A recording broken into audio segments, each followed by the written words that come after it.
Pessoas que tiveram a vida transformada por Deus. Verdadeiras histórias de conversão rumo à vida. É isso que você encontra aqui no programa 180 Graus, o Ponto da Virada, que começa agora. Quando sentimos o toque de Deus na vida, uma mudança acontece.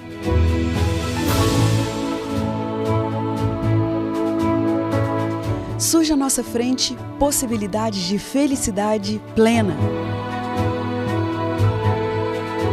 O toque de Deus restaura, renova, refaz.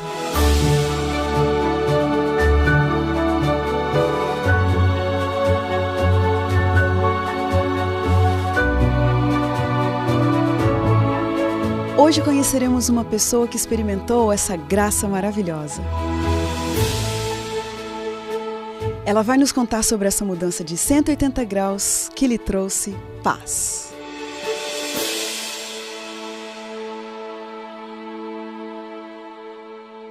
Kátia Sueli Alves da Silva nasceu no bairro de Madureira, subúrbio do Rio de Janeiro, e teve uma infância pobre e feliz. Ela e seus 2 irmãos tiveram pais dedicados, honestos e marcantes.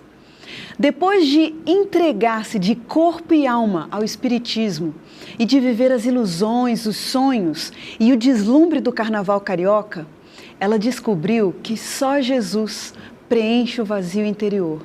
Só Ele é restaurador de brechas e reparador de feridas. Só Ele é capaz de trazer vida nova e uma vida transformada em 180 graus. Kátia, que gostoso ter uma carioca trazer esse sotaque aqui pra gente. Você é muito bem-vinda. Feliz fico eu por essa oportunidade. Que lembranças boas que você guarda da sua infância, Kátia? A lembrança que eu guardo da minha infância é que eu nasci em Madureira, colado ao Mercadão e ao campo. Então, a minha infância foi correndo pelas vielas do mercado de Madureira. Então, as lembranças ali do campo também. Muita lembrança boa, porque nós éramos muito pobres, mas éramos muito felizes. Olha só. Porque o pouco que a gente tinha trazia a felicidade pra gente. E a personalidade dos seus pais? A minha mãe, ela teve uma infância muito dura. Ela teve que sair cedo para trabalhar. E meus avós eu não conheci muito, só mais a minha avó, meu avô eu não conheci. Ela era muito fechada, então não deu muito amor para dar para minha mãe.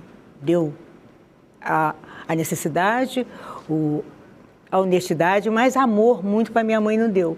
Já o meu pai, ele foi criado na roça e também não teve muito contato com seus pais, que meu avô morreu logo quando ele nasceu e minha avó morreu também logo depois. Então, quem criou meu pai foi as 5 irmãs dele.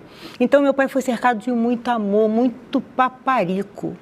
Então, o papai era assim, muito carinhoso, muito meigo, gostava de brincar muito com a gente. A minha mãe dava a gente muito o certo, o que é certo e o que é errado. E papai era mais carinhoso conosco.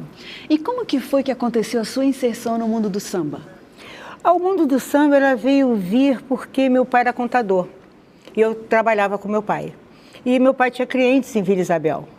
Então, o fato de eu conviver ali com os clientes, de levar pagamento, de levar essas coisas para os clientes, eu comecei a conhecer o pessoal ali através da Rua Torres Homens. E comecei a conhecer o pessoal do samba. E isso em 2005, 2004, me convidou, vamos lá sair. Aí eu resolvi sair na escola e fiquei na escola até 2017. Olha, foi bastante tempo. Foi. E até que ponto que você se envolveu com esse mundo? Eu me envolvi que eu comecei como componente. E o fato da direção me observar, de eu ser uma pessoa muito contente, muito altiva, estava sempre alegre, me chamaram para coordenação. Então, fiquei fazendo parte da harmonia da escola. Então, em vez de componente, eu comandava as pessoas. Olha, e você gostava daquele mundo? Gostava. Sabe por quê, acredito? Que eu não me envolvia. Eu me dava desde o porteiro até o presidente. Eu não me envolvia. Aquilo, para mim, era só um momento de alegria.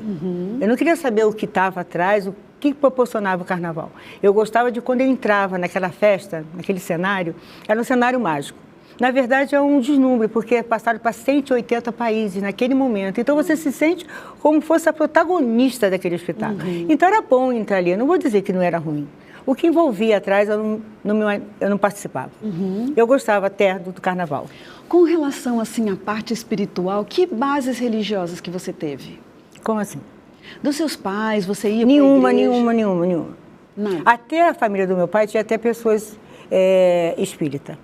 Mas eu fui mediante a uma dor também. Porque meu pai nos abandonou, a minha e a minha mãe.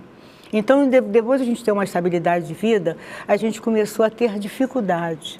E eu nunca pensei que o casamento dos meus pais pudesse acabar. Aí eu comecei a não sentir mais felicidade pela instituição casamento. Então, o espiritismo foi que me abraçou. Aquela família que eu tinha vinculada em casa, ela foi desfeita. E eu indo para o espiritismo, eu criei uma nova família, porque eu estava numa posição que eu era como fosse uma segunda pessoa depois do zelador de santo. Então, eles em volta me chamavam de mãe. Então, eu comecei a criar ali uma família no qual a minha tinha sido desfeita. Quer dizer, foi uma decepção muito grande para você a separação dos seus pais? Muito. Você acha que, então, a separação deles afetou muito a sua vida? Tudo. Olha, Cridiane, foi como se tivesse tirado meu chão, porque a minha família eu achava que nunca iria acabar. Era um alicerce muito forte. Uma certa hora para outra, meu pai quis ir embora. E deixou a mim e minha mãe. São as marcas, né, da vida, aquelas Exatamente. coisas que não está no nosso controle, né? Exatamente. Agora, essa sua inserção ali, então, no espiritismo, logo depois da separação dos seus pais, foi paralela ao seu envolvimento com o mundo do samba? Não. Eu entrei no espiritismo bem antes. Eu fiquei no espiritismo 29 anos. 29 anos você ficou no espiritismo? Exatamente. Foi logo assim que meu pai saiu de casa. E até que ponto você se envolveu no espiritismo? Olha, o movimento que eu te falei, eu tinha uma posição como se fosse uma mãe. Então ali eu trabalhava, cuidava dos filhos no qual se falava. Só que eu não me envolvia com certas coisas. Eu sempre achei que a religião ali para mim seria o meu ponto de apoio, mas que eu tinha que ir para a rua trabalhar, não ficar ali dentro. E o que mais fazia o pessoal do Candomblé é viver em prol daquilo. Então eu achava para mim que aquilo era só uma paz que podia me trazer. Às vezes certas coisas eu também nem acreditava. Eu acreditava até erradamente, hoje eu vejo que é errado, do orixá. Mas em relação a coisas que faziam para buscar uma coisa, buscar outra, que as pessoas faziam, às vezes eu até falava assim, não acredito. Eu era até contraditória até. Agora, vamos imaginar então, você disse que ficou lá mais de 20 anos, né? Se no meio daquele seu envolvimento ali, vamos supor, um fim de tarde você se encontrasse com alguém e essa pessoa dissesse para você assim, olha, por que você não vai lá visitar a minha igreja e eu vou te oferecer um estudo bíblico? Quais eram as amarras que te prendiam naquele momento e que você dizia, era impossível para mim aceitar uma igreja tradicional? Eu sempre acreditei em Deus. E eu achava que aquela natureza, que o orixá era tratado como natureza, também Deus permitia, porque eu vi muita coisa boa até para acontecer. Pessoas que estavam machucadas e saíam curadas. Pessoas que estavam doentes e saíam sãs. Então eu acreditava que ali tinha uma verdade até que Deus permitia. Então quando me chamasse, quando eu via as coisas na minha casa, até que quando eu fui entrar para o espiritismo, a minha família se reuniu comigo para que eu dissesse que, para tentar me convencer que não, minha mãe, meu irmão, e eu falei assim, não, é o que eu quero.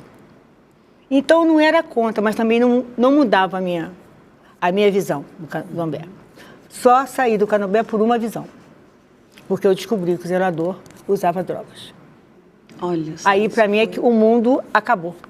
Não tive mais como. Foi muito grande, porque, sabe, que é a mesma coisa, você está na igreja e saber que o pastor não está andando devidamente. Então, como uma pessoa que você respeitava, como o seu mantedor, uma pessoa que te dava orientação, é o usuário de droga?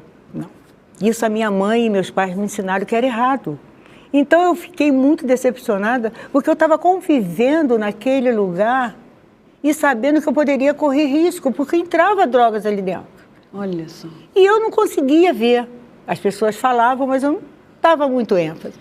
Mas o dia que eu tive a certeza, eu nunca mais botei lá nos pés. Mas nessa época, Kátia, você lia a Bíblia, existia um encontro pessoal seu com Deus, você tinha essa busca pela Bíblia, pessoalmente, né? Através de orações, de leitura? Não. Se eu dissesse, estaria mentindo, não. Eu acreditava que tudo superior era Deus. O que você achava de religiões tradicionais, quando você via as pessoas passando na rua com a Bíblia, indo para a igreja? Qual que era a sua imagem dessas Era uma